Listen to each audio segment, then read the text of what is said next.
আজকে আমরা একটি কাজ করব যে স্যামসাং M31 এই সেটটি অটোমেটিকলি বন্ধ হয়ে গেছে এবং আমরা স্টেপ বাই স্টেপ চেক করার পর আমরা দেখলাম যে সেটটির র্যামটা অলরেডি নষ্ট হয়ে গেছে। দেখো র্যাম নষ্ট হয়ে গেছে, তো আমাদের র্যামটা চেঞ্জ করতে হবে এবং আমরা চাইলে অনলি র্যাম রিভলভ করে দিলেও কাজগুলা কমপ্লিট হয়। কিন্তু কিছু কিছু ক্ষেত্রে দেখা গেছে যে র্যাম শুধু রিভলভ করে দেওয়ার পর আবারও অনেক সময় দেখা যায় যে 10 দিন 15 দিন বা 20 দিন পর অনেক সময় অনেক কাজ রিটার্ন চলে আসে। এই জন্য আমরা কী করবো, সিপিইউ প্লাস র্যাম দুটাই রিভলভ করে দেবো, তাহলে কাজটার স্থায়িত্বটা বেশি হবে। তো আমরা দেখেন যে প্রথমে আইসি উঠানোর আগে এই আঠাগুলো খুব সাবধানে এবং অতিরিক্ত চাপ দেওয়া যাবে না, এভাবে আলতো হাতে আমরা দেখা যাচ্ছে যে কাজটা করতে হবে, আলতো হাতে আমাদের কাজটা করতে হবে। তো যে সমস্ত ভাইরা আমাদের এই লাইভটি দেখতেছেন অবশ্যই আপনারা শেয়ার করে দিবেন, যাতে অন্যান্য টেকনিশিয়ান ভাইরা এ ধরনের ভিডিও বা এই যে প্রসেস বা কৌশলটা আমরা দেখানোর চেষ্টা করছি, বা অবশ্যই আপনারা তাহলে এগুলো দেখে হয়তো অনেকেই কিছু শিখতে পারবে।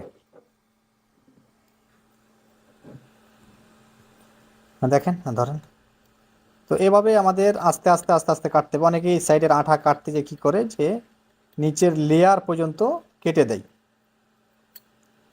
তো এই বিষয়গুলো খুব খেয়াল রাখতে হবে। এবং তো আইসির কাজ করার সময় অনেকগুলো প্রসেস বা অনেকগুলো বিষয় আছে যেগুলো খুব গুরুত্ব সহকারে মনে রাখতে হয়, এবং যে সমস্ত নতুন ভাইরা বা নতুন টেকনিশিয়ান ভাইরা যে আমাদের কাছে ট্রেনিংয়ের জন্য আসে, তখন আমরা ওই বিষয়গুলো গুরুত্ব সহকারে তাদেরকে আমরা দেখাই বা বিষয়গুলো বুঝাই যে এই কাজটা এভাবে করলে আমাদের ক্ষতির সম্ভাবনা নাই। তো দেখেন যে এভাবে আস্তে আস্তে আস্তে আস্তে আমাদের কাজ করতে হবে। এখানে ব্যস্ত হয়ে গেলে হবে না, একটু সাবধানের সহিত এবং প্রসেস গেলা।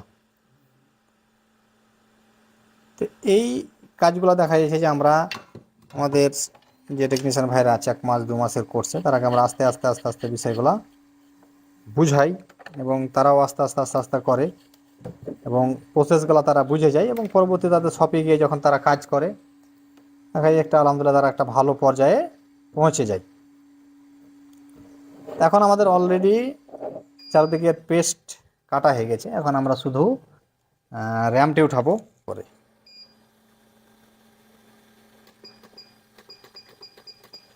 আমরা হালকা করে এখানে পেস্ট দেবো, যাতে আইসিটা অ্যাকচুয়ালি উঠানোর সময় বা কাজের সময় আমাদের অনেকটা সুবিধাজনক বা ভালো হয়।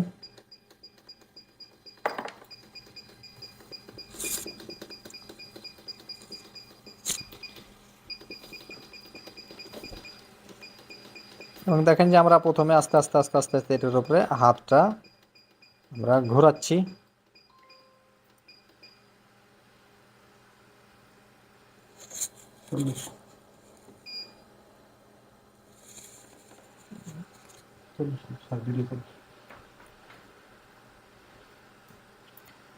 এইভাবে আমরা আস্তে আস্তে আস্তে আস্তে আস্তে আস্তে জিনিসটা আমাদের যে ভিতরের যে রাংগুলো আছে এগুলো কী হবে, নরম হবে, তখন আমাদের কাজে খুবই সুবিধা হবে। এবং আমাদের এখানে দেখেন যে পরস্পর দুইটা, উপরেরটা র্যাম, নিচেরটা হচ্ছে যে সিপিইউ। তো আমরা এভাবে হিটের প্রসেস যা বা যে মেজারমেন্টটা দরকার সেটা আমরা দেওয়ার পর এই কাজটা আমরা দেখা যাচ্ছে যে আস্তে আস্তে আস্তে আস্তে আমরা করব। দেখেন যে আমাদের প্রায় 1 মাথা আমরা ঢুকে গেছে, তখন আমরা এভাবে আস্তে আস্তে আস্তে আস্তে ফল কাটার মতন একটু ফাস্ট কাটবো এবং হট গানটা দেখা যায় ওই সাইডে সাইডে যাবে। দেখেন যে আস্তে আস্তে আমাদের এটা ছেড়ে দিয়েছে। এই হচ্ছে আমাদের সিস্টেম।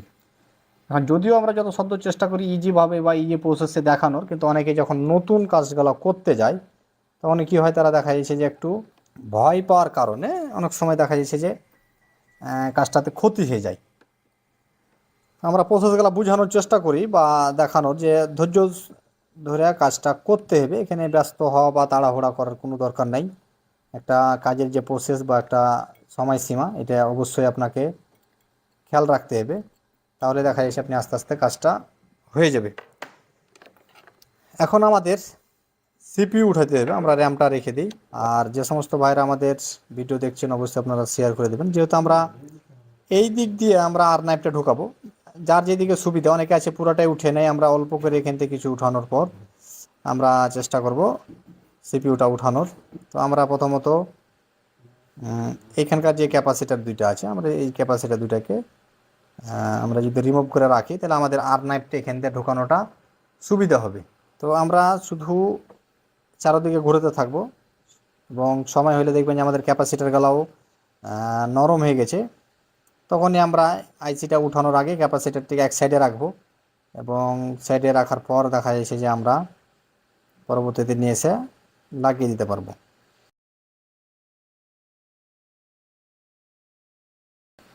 এই যে আমাদের ক্যাপাসিটার অলরেডি আমাদের উঠে গেছে। আমরা এই ক্যাপাসিটারটিকে এক সাইডে রেখে দেবো। রেখে দেওয়ার পর হাফ নাইফটা করবো ভাইজান, হ্যাঁ পেয়েছি। এভাবে আমাদের আস্তে আস্তে আস্তে ঘুরতে থাকবে এবং আমাদের দেখেন যে প্রায় আইসির বলগুলা গলে গেছে। এখন আমরা জাস্ট আর নাইফের সাহায্যে আস্তে করে যদি আমরা ধাক্কা দিতে থাকি, আস্তে আস্তে অনেকে জোরে ধাক্কাতে দেখা যাচ্ছে যে এই পার্টসটা একবারে এই মাথারও দেখা যাচ্ছে যে ক্যাপাসিটারগুলো আছে, ধাক্কা দিয়ে দেখা যাচ্ছে যে আর একদিকে চলে যায়। যদি হাত স্লিপ কেটে যায় সেই ক্ষেত্রে আলাদা বিষয়, কিন্তু প্রথমত প্রসেস থাকবে আস্তে আস্তে দেওয়ার।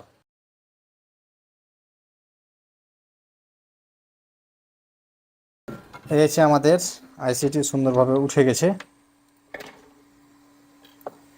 এবং এখানে দেখেন যে কিছু প্রসেস অনেকে আছে যে এরকম হওয়ার পরে অনেকে ভয় পেয়ে যায় যে মনে হয় যে আমার কাজটি হবে না। দেখেন যে মধ্যকার কিছু রং উঠে গেছে। অ্যাকচুয়ালি এই আইসিগুলা যখন বেশি ব্যবহার হয় বা অনেক সময় অতিরিক্ত হিট হয় আমাদের সিপিইউ, তখন মাদারবোর্ডে যে আমাদের যে এই যে সবুজ কালার যে রংটা করা আছে, এতে হিটের কারণে রঙের টেম্পারটা এক সময় নষ্ট হয়ে যায় এবং পরবর্তী যখন আমরা আইসি উঠাতে যাই তখনই কিন্তু দেখা যাচ্ছে যে এই প্রবলেমটা আমরা দেখতে পাই। তো এটা সব ক্ষেত্রে হয় না, এরকম কিছু কিছু ফোন আছে যেগুলো আমরা পেয়ে থাকি। তো ওই সমস্ত ফোনগুলোতে দেখা যাচ্ছে যে আমাদের এরকম হয়। তো এখানে আমাদের কাজ করার সময় কিছু কৌশল আছে বা কিছু সিস্টেম আমাদের অবলম্বন করতে হবে, তাহলে দেখা যাচ্ছে যে আমাদের এখানে আমরা ঝামেলাতে পড়ব না। এখন আমাদের এখানে প্রথম যে কাজ হবে যে আমরা এখানে হালকা করে গ্লু ব্যবহার করে নেব, তাহলে আমাদের সবচেয়ে বেটার হবে।